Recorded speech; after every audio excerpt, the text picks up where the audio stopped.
kelompok 7 Internet of Things kelas M Fakultas Hukum Universitas Diponegoro.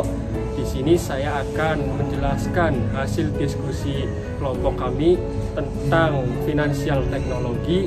Ya, saya akan ditemani oleh rekan saya Hanif Imaduddin, Arja Ayu, Rifat Adit,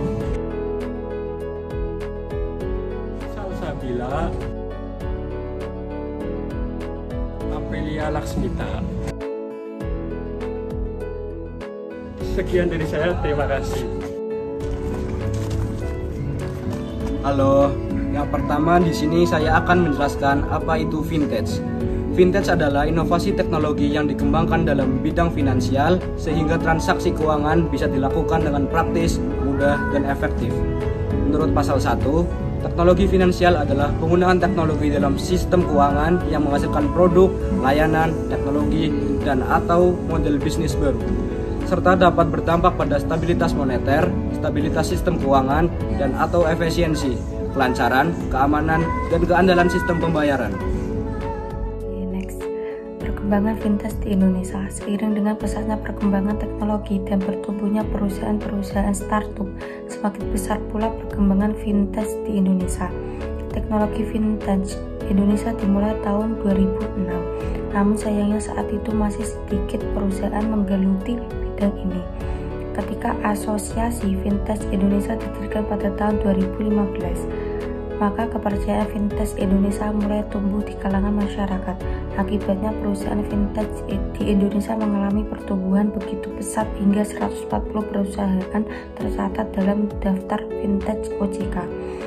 Tidak berhenti sampai situ, pada tahun 2017 berkembang lagi vintage syariah. Vintage syariah merupakan jenis vintage yang bergerak atas dasar prinsip Islam. Oleh karena itu, lahirlah Asosiasi Vintage Syariah Indonesia yang menaungi vintage syariah di Indonesia. Oke, selanjutnya dasar hukum vintage.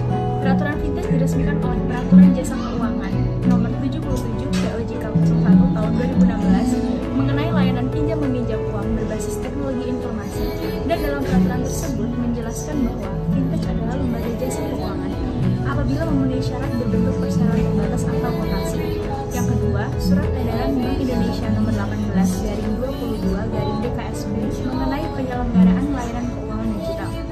Yang ketiga, dalam Peraturan Bank Indonesia Nomor 18/17/PBI tahun 2016 mengatur segala hal terkait uang elektronik.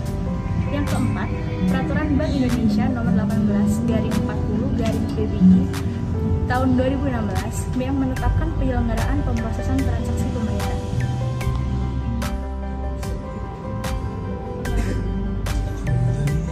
Selanjutnya, manfaat vintage. Yang pertama, transaksi keuangan jadi lebih mudah. Ketika akan melakukan transaksi finansial, kita tidak perlu lagi keluar rumah atau pergi ke bank untuk melakukannya. Hanya melalui ponsel pintar, segala aktivitas keuangan bisa diselesaikan. Yang kedua, akses pendanaan lebih baik. Yang ketiga, taraf hidup masyarakat meningkat. Dan yang terakhir, mempercepat perputaran ekonomi. Akses keuangan dan kemudahan bertransaksi mendorong arus perputaran ekonomi semakin cepat dan praktis. Selain itu, vintage membantu pelaku usaha untuk mendapatkan modal dengan bunga rendah melalui pinjaman online sebagai produk vintage. Oke, sekarang cara kerja vintage.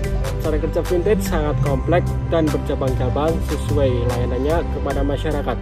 Kedua, seperti contohnya vintage penyediaan kredit elektronik. Cara kerja vintage penyediaan pertama adalah menerima pendataan dari masyarakat nasabah kredit. Setelah melakukan verifikasi data serta penjaminan ke lembaga penjamin simpanan dan Bank Indonesia, vintage akan mencairkan dana ke toko elektronik tempat nasabah mengajukan kredit. Selanjutnya, toko elektronik akan mengirimkan barang pesanan ke nasabah berdasarkan mandat vintage. Selanjutnya, vintage akan mengenakan bunga pinjaman kepada nasabah di setiap pembayaran. Dengan bunga inilah vintage melaksanakan kegiatan operasionalnya. Terima kasih. Selanjutnya ada adalah jenis fintech. Jenis fintech di Indonesia ada beberapa, seperti e-wallet. E-wallet adalah jasa untuk menyimpan keuangan di media.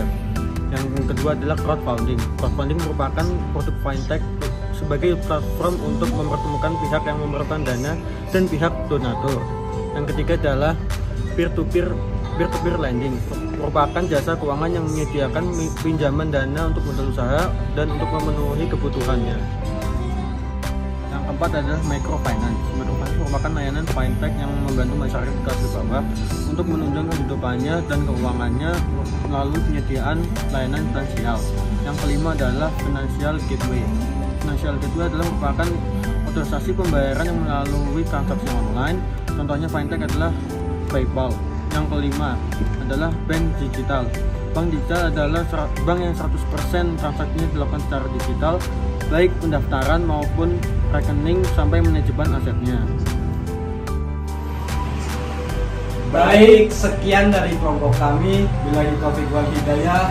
Wassalamualaikum warahmatullahi wabarakatuh.